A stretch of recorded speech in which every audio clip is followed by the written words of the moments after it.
Friday, December 1st. This is a strange time, and I want to be careful about the news this week. The tax bill is going to pass, which is maybe a surprise after the health care affair did not pass, but the Republican desperation to pass something has carried the day. The tax bill itself, it's possible to hyperventilate about the thing, and it's a bad bill. It may be the worst piece of tax legislation of all time, which takes in a lot of ground. It's certainly the worst piece of financial legislation since Obamacare. So these things are bipartisan. It's important not to just get into one corner and shout out at the rest of the world.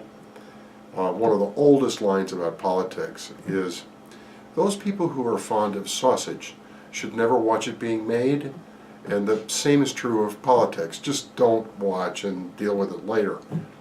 The tax bill, the most unpleasant part of the tax bill is that the tax cut aspect is entirely devoted to big corporations. The whole $1.5 trillion that'll be added to national debt in 10 years, all of that goes to the corporate reduction in tax rates from 35% to 20%. The rest of it is a kind of a shell game in which, yeah, there are legitimate tax cuts to some individuals, some businesses, but dollar for dollar, there's a tax increase on somebody else or something else. And the court of politics will sort out the political blame for how it turns out or doesn't turn out. More important ahead for us is the issue of, if you wanted to stimulate the economy, how would you go about it? GDP growth is now cooking along north of 3% per year. The second half of this year will be probably well above 3%. The Fed says the speed limit's 2%, and that any growth over 2% sooner or later will turn into inflation. I think we know that to be true to a lesser degree today maybe than ever.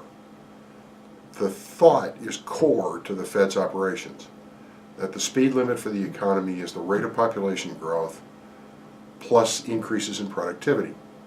Population growth is slowing. It will slow more, especially if we refuse immigration, which is most of our growth.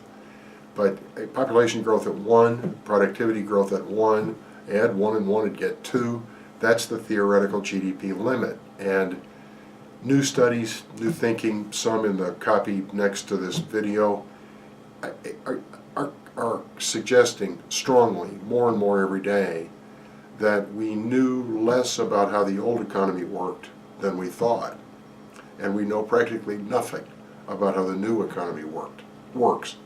An example, a semi-legitimate theory in the tax bill is that if you give a big income tax cut to corporations, they'll use the benefits to make new investments, which will add to productivity, which should add to national income without inflation.